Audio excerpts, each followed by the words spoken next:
Il est à croire que c'est à elle de donner et de sonner en même temps le glas dans la sphère des influenceurs sur la toile ivoirienne. Chacune de ses publications, de ses prises de parole font l'effet d'un boomerang, ce qui lui vaut bien de nom d'oiseau. Comment réagit-elle face à tout cela? Malgré un parcours atypique, elle est aujourd'hui à la lumière. Qui est réellement Yvidéo? Le temps de cette interview, nous allons également passer en revue bien les sujets qui la mettent à l'index. On l'appelle, elle a tellement de synonymes, Saoua Lampadaire, Malika, Froto Anidjaba. Ce sont des synonymes en tout cas qu'elle revendique et qu'elle promeut si bien sur les réseaux sociaux. Niaba Beke Ivan Oriane est l'invité de l'émission Actu People. Ce sont les internautes qui créent les problèmes entre les personnes. C'est ce que les gens n'ont pas encore compris. Les gens ont leur façon de réagir. Aujourd'hui, l'Ivoirien aime le flash.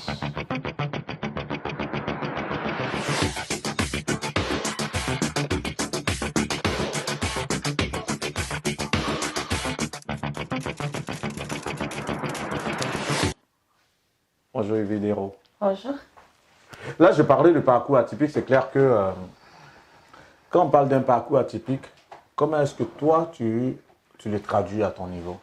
Eh bien, un parcours atypique, oui, je dirais, hein, c'est pas faux. Je ne dirais pas partir de zéro parce que je dis toujours, on ne part jamais de zéro. On a toujours quelque chose. Il y a des prérequis forcément. Ouais. Forcément. Donc, parti de tout petit, arriver au milieu, parce qu'on n'est pas encore arrivé.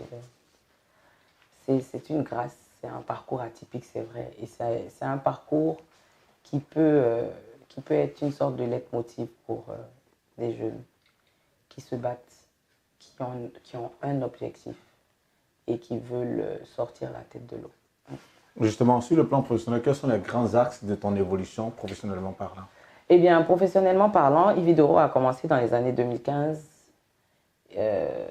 par des petites vidéos sur le net, par des petits posts écrits en tant que blogueuse.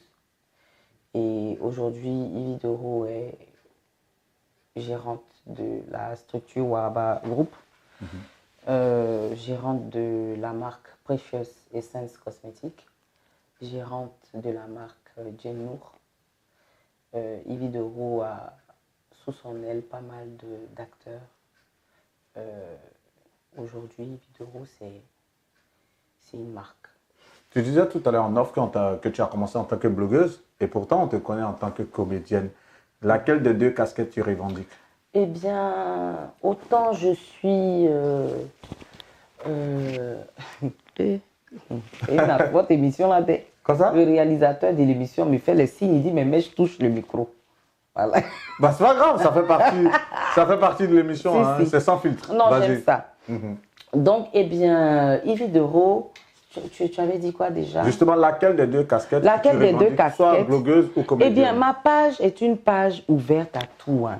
Je dis tout le temps, autant je peux mettre des vidéos d'humour. Je ne suis pas forcément que dans l'humour. Hein. Je fais aussi des vidéos dramatiques. Hein. Okay. Je fais aussi du drame. Donc, Yvidéo est aussi actrice. Donc, actrice, réalisatrice, comédienne, humoriste, blogueuse, bientôt écrivaine, Inch'Allah. Donc, je veux dire, multicasquette. Donc, pourquoi vouloir forcément me coincer dans un registre? Non. J'ai commencé en tant que blogueuse. J'ai commencé par des vidéos, par exemple, en 2015, tous les vendredis soirs où je donnais la possibilité aux internautes d'appeler et de donner leur avis sur des thèmes proposés. J'ai commencé ça en 2015. Donc, je veux dire, Yvidéo, ce n'est pas que l'humour. Donc, on va dire quelque part, aujourd'hui, tu touches à pas mal de corps de métier. Oui. Ok. Bien entendu, ça, c'est sur le plan professionnel. Humainement parlant, Yvidéo, c'est quelqu'un qui a eu aussi un vécu. On ne le dit jamais assez. Lorsqu'on est dans la sphère de l'exposition médiatique, on pense que tout a été rose. Et pourtant, justement, dans le cadre de cette émission, donc de ces interviews, qui seront donc diffusées par rapport à Actu People, donc l'émission, du coup, on veut quand même s'abreuver, on va dire, des expériences et des épreuves qu'ont traversé les différents invités. Si aujourd'hui, en exclusivité, toi, tu dois nous faire partager des épreuves que tu as vécues et qui t'ont arraché des larmes où tu étais dans ta solitude, là, quelles sont les images qui te reviennent en tête? Eh bien, il y a quelques jours, j'en parlais avec ma mère comme ça, vite fait. Je rentre dans ma salle de bain. J'ai une salle de bain avec baignoire et tout ça. Et je me souviens qu'il y a quelques années en arrière, je vivais dans un 10 mètres carrés avec toilette, heureusement même dans ma chambre, et que je me douchais sur le palier. Ça veut dire qu'on avait une douche pour au moins 10 chambres. Donc, quand vous avez cette image-là et qu'aujourd'hui vous vous asseyez dans votre salle de bain, à vous, quand même, c'est quelque chose, c'est une image qui passe et qui dit j'ai vécu des choses que peut-être je n'aurais pas vécues si j'étais restée en Côte d'Ivoire. Mais c'est l'aventure. Et c'est bien d'en parler. C'est bien d'en parler, pourquoi? Parce qu'aujourd'hui, nous sommes des figures, nous sommes des icônes, nous sommes des stars entre griffes. Mais il faut qu'on dise la vérité à nos frères qui sont restés au pays, qui veulent venir. De leur dire que oui, c'est bien quand on fait des photos et qu'on les poste sur Facebook. Mais derrière ces photos-là, il y a une réalité. Moi, je me souviens quand je partais à Abidjan pour la première fois, j'avais déjà tourné Barbershop, la première saison pour Canal Horizon. Et je vivais toujours dans mon 10 mètres carrés. C'est à mon retour d'Abidjan que j'ai eu mon appartement. Donc, je veux dire, il ne faut pas qu'on leurre ces jeunes-là qui croient en nous. Il faut qu'on puisse leur dire la vérité, sans filtre. Voilà. On puisse leur dire, voilà ce qu'on a vécu, voilà ce qu'on vit, voilà ce qu'on traverse. Mais on garde toujours le sourire parce qu'on est des croyants. Et puis, il faut croire en ses objectifs. Donc, c'est un peu ça, en fait. Ça, c'est une image certes saisissante, je l'admets. Mais en même temps, au-delà du fait que tu vivais dans 10 mètres carrés, il y a eu des moments où tu as pu douter, où tu t'es demandé, mais Yves, tu fais quoi là? Est-ce que ça t'est arrivé? Ah, ça là, ça c'est pas même... Les 10 mètres carrés là même, j'étais trop bien. Il y a eu un moment où j'ai vécu... Excuse-moi d'en rigoler parce que en passant, tu introduis la chose, tu dédramatises tellement que ça m'arrache un sourire. Il faut dédramatiser parce que pour que ça passe, il faut dédramatiser. Quand j'ai accouché ma fille, que je suis sortie de l'hôpital, vous savez ici le 115. Oui, c'est ça. On vous loge dans un endroit et tout ça. J'ai été emmenée dans un foyer, mais foyer pour personnes, pour les SDF, c'est-à-dire les sans domicile fixe, ouais. Les clochards, même carrément, pour les personnes un peu malades, atteintes de maladies mentales et autres. De maladies mentales. Donc, c'est là-bas qu'on m'a logée avec un bébé et un nouveau-né, où vous avez une douche commune sur un palier avec des gens qui n'ont même pas la notion de la propreté et tout ça. Donc, je lui ai dit, vous êtes obligé de vous laver dans une bassine, dans votre chambre. Lavez votre bébé dans la bassine, ou vous lavez dans la bassine. Quand vous sortez de la chambre, vous êtes obligé de sortir avec vos affaires. Parce que la première fois où j'ai laissé mes affaires, je suis venue, vu qu'il n'y a pas de crochet ni de clé sur les chambres, vu qu'il y a des malades, on ne peut pas leur donner de clé au cas où ils se pendent, où ils font. Donc, les chambres ne sont pas fermées à clé. J'ai laissé mes affaires, je suis venue trouver, ils ont volé. Le deuxième jour, je suis venue trouver ma voisine des chambres à côté. Là, elle est venue, elle a fait pipi sur les habits de mon enfant. Ah, donc, les matins, tu es obligé de mettre tout sur toi, les bagages là, avec l'enfant dans le kangourou. Aujourd'hui, j'ai des problèmes de dos à cause de ça. Puisque tu sors avec les bagages le matin, tu rentres avec ça le soir avec l'enfant. Donc, c'est des réalités qu'on a vécues en Europe qu'il faut qu'on explique aux jeunes qui veulent venir ici. Là. Moi, je dis toujours, moi, je n'empêche jamais quelqu'un de venir. Il y a la place pour tout le monde. Mais quand tu viens là, tu viens faire quoi? Si tu sais que les 4 millions, ou bien les 3 millions, ou bien les 2 millions, ou bien les 5 millions que tu vas mettre pour venir en Europe, là. Si tu peux prendre ça pour ouvrir quelque chose à Abidjan, il faut ouvrir. Et puis, tu vas venir dans des conditions où tu peux venir en vacances et puis retourner. Parce que ce qu'on a vécu là, si ce n'est pas parce qu'on est africain, qu'on est fort mentalement et moralement, il y a beaucoup de gens qui allaient se suicider ici. Quand tu penses à ces moments aujourd'hui, qu'est-ce que ça te fait personnellement? Bon, quand je pense à ça, franchement, je me dis que je remercie Dieu. Parce que vous savez, il y a des femmes qui sont venues ici, qui se sont livrées à la prostitution, à la facilité. Il y a des hommes qui sont venus ici, qui ont préféré vendre la drogue, être des passeurs de drogue ou je ne sais pas.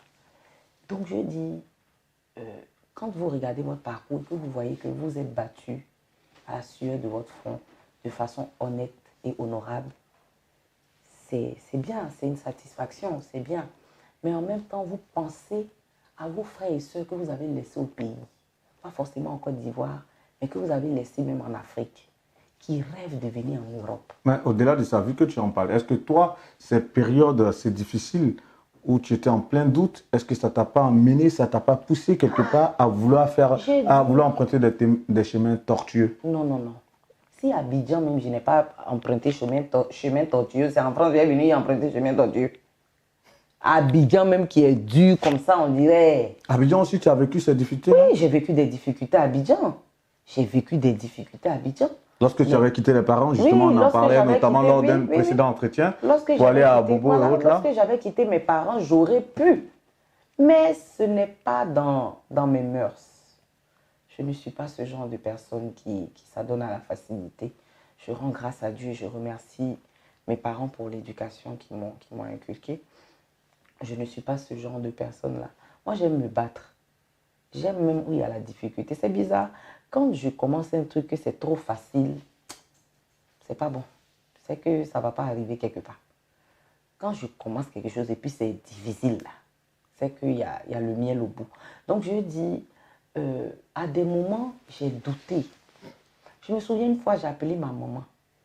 Je pleurais même au téléphone. Ma maman, c'est quelqu'un, elle les cache. Je pense que j'ai pris ça d'elle. Elle m'a dit, ma chérie, si ça ne va pas, il faut venir. Il faut revenir au pays si tu vois que ça ne va pas pour revenir. Mais le fait que ma maman m'ait dit ça là, ça m'a fait mal. J'ai dit pourquoi? Pourquoi j'ai revenu même? J'ai lutté, je suis arrivée en France. Et puis je vais revenir au pays encore pour tout recommencer. Non, je vais me battre. Je sais que ça va aller. Et c'est comme ça que je suis restée. C'est vrai qu'au final, ça a été positif. D'après, on voit aujourd'hui ton parcours. Mais quelque part, lorsque ta mère te dit, si c'est dur, il faut rentrer, est-ce que tu ne te dis pas, là, c'est vraiment la divinité qui me parle? Parce que comme on le dit, nos parents sont nos dieux sur terre. Pourquoi n'avoir pas écouté quelque part la voix de ta mère? Parce que ma maman, c'est quelqu'un aussi qui aime beaucoup fouetter l'orgueil. Ma maman, elle aime, c'est quelqu'un, vraiment, au départ, quand ma maman me disait des paroles très blessantes à l'époque. Je n'avais pas capté. Je me disais, ah, ma maman ne m'aime pas. Parmi tous ces enfants-là, c'est moi, elle déteste. Elle ne m'aime pas. Mais c'est quand j'ai grandi et que j'ai été face à certaines situations que j'ai compris que l'enfant avec lequel on est le plus dur, c'est l'enfant là même qui est le plus aimé. Parce que ma maman m'a mis face à certaines situations à Abidjan qui m'ont emmené à me battre.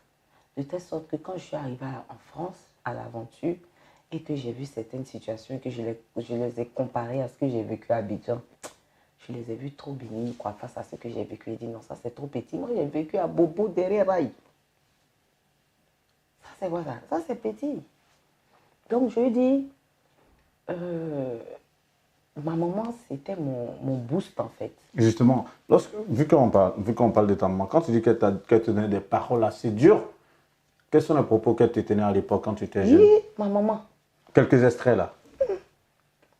Ma maman me peut... Ma maman peut te regarder, elle va te dire quelque chose, mais tu vas te tuer. Comme quoi par exemple? Ma maman, elle peut te regarder, elle me dit quoi comme ça? Tu ne peux pas y arriver, tu es nul. Non, pas jusque-là, pas jusque-là. Mais elle peut te dire, je ne sais pas.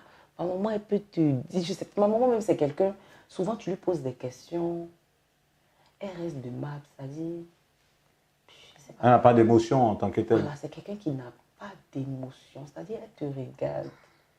Et puis, elle ne trouve pas l'importance de te répondre parce que tellement ta question est bête, en fait. Donc, du coup, j'ai appris à ne plus poser des questions bêtes. Parce que vous savez, en tant qu'enfant, souvent, on a des questions souvent qu'on pose pour rien aux parents qui agacent. Maman, elle te regarde et puis elle passe à autre chose en fait. Donc, c'est vraiment... Dans le regard, tu sens tout de suite le message qu'elle veut te Ma faire maman. passer. Ma maman, c'est mon boost, hein. Franchement. Une scène là dont tu te rappelles rapidement. Je sais pas. Ma maman, par exemple, une année, c'est quelqu'un qui ne nous a pas laissé sortir. Elle ne nous laissait pas sortir comme on laisse sortir les enfants pour aller jouer avec les voisins. Ma maman, c'est quelqu'un de très protecteur. Elle le fait même avec ma fille aujourd'hui. On ne sort pas pour jouer avec les voisins. On n'a pas le droit de descendre même dans la cour de l'immeuble pour jouer. Et un jour, elle était sortie, elle était allée au travail.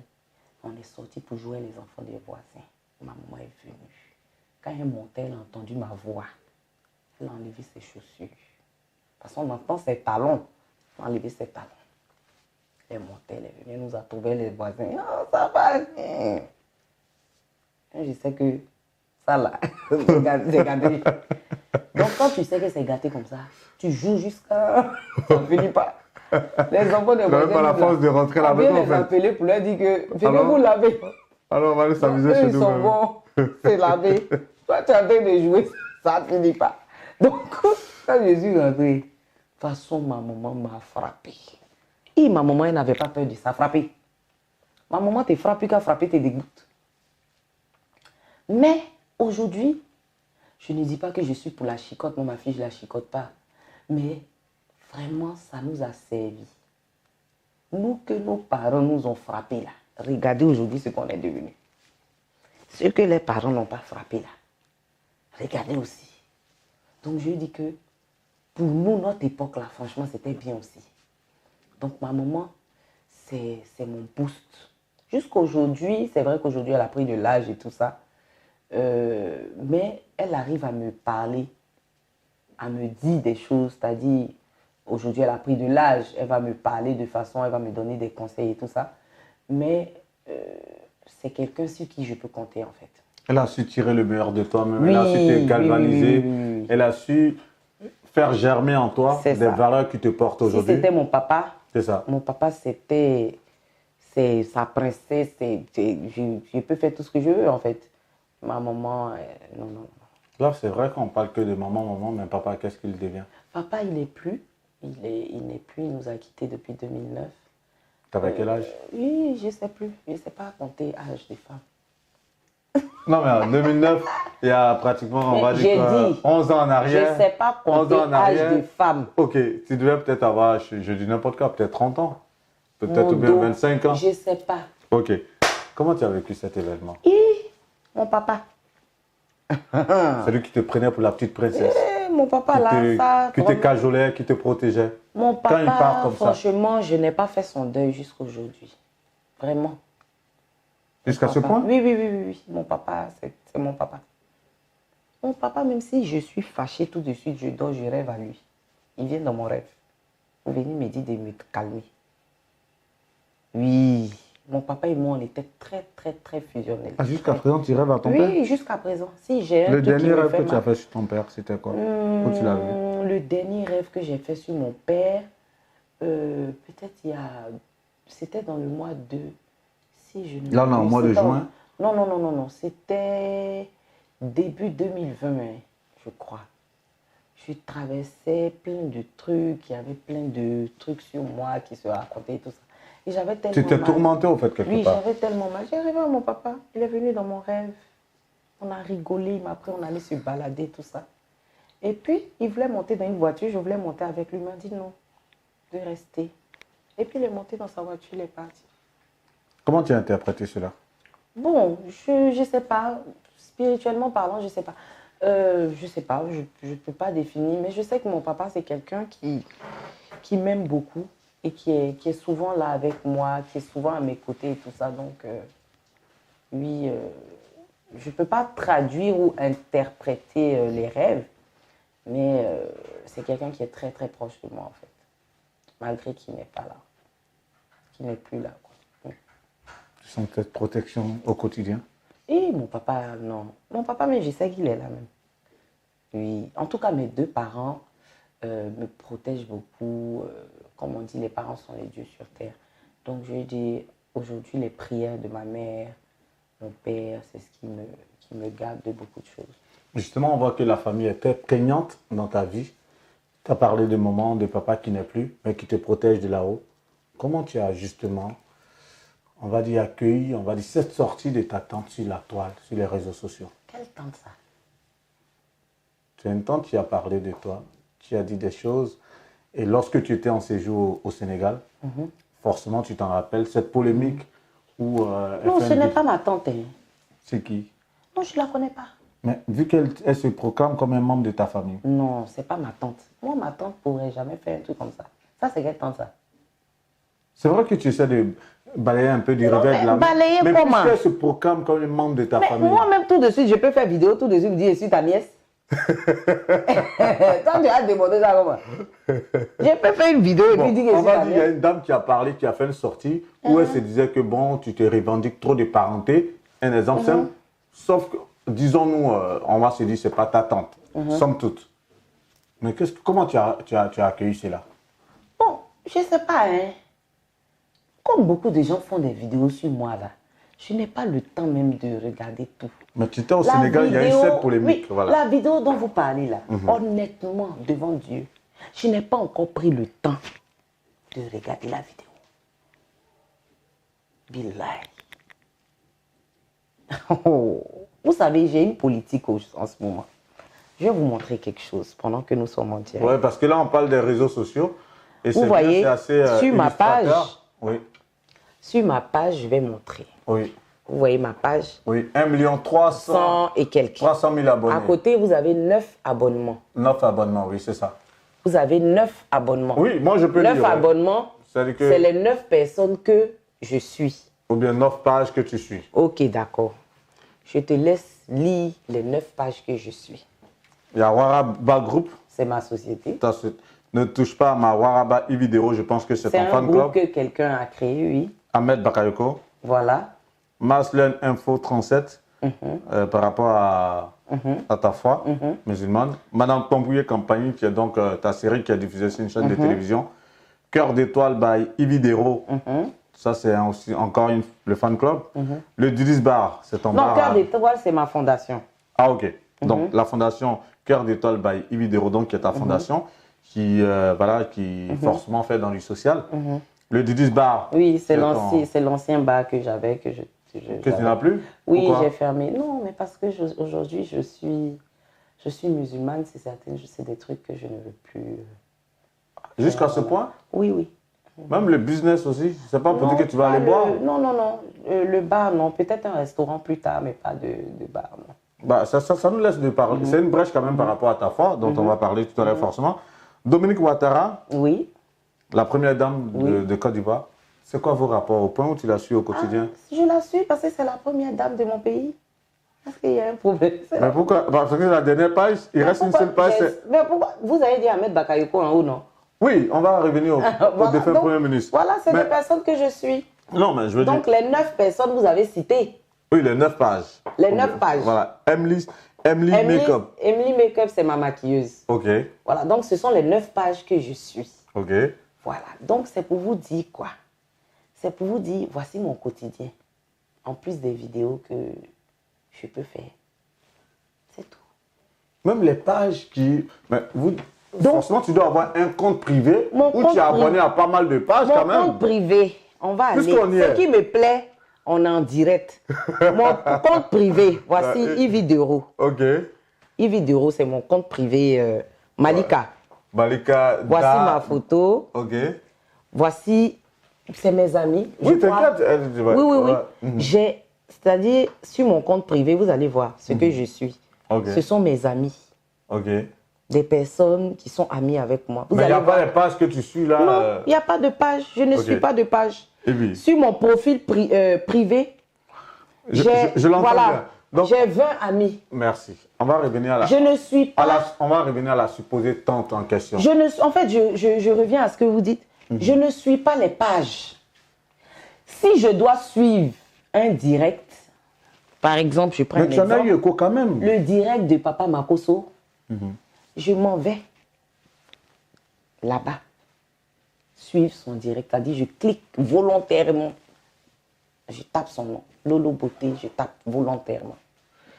La vidéo dont vous parlez, effectivement, Merci. j'ai eu les échos. Merci.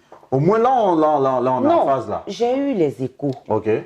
J'étais même à Dakar quand je suis rentrée. Tout à fait. C'est une amie qui m'a dit, ah, qu'est-ce qui se passe avec tel? J'ai dit quoi? Elle dit non, il y a une vidéo. J'ai dit, je n'ai pas pris le temps de regarder la vidéo. Je n'ai pas appelé la personne.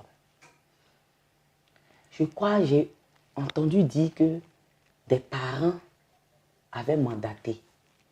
J'ai appelé ces parents-là pour leur demander qu'en est-il. Les mains Dadje Daniel. Daniel, ils disent qu'ils ne sont pas dedans. Donc, ça veut dire que ce n'est pas ma tante. C'est ma conclusion. Parce que une famille, ses frères, sœurs, vous comprenez, si elle est ma tante, c'est qu'elle est la sœur de ma mère. Ou de ton papa, parce que du côté partenaire ou maternel. Voilà. Ouais. Mon papa n'est plus. Ses frères et sœurs là, beaucoup sont décédés. La personne à Abidjan, les autres là, il y a une qui est au village, l'autre est en Italie. Donc c'est que c'est du côté de ma maman. Ma maman ne connaît pas, elle dit elle ne sait pas. J'appelle ses autres frères là.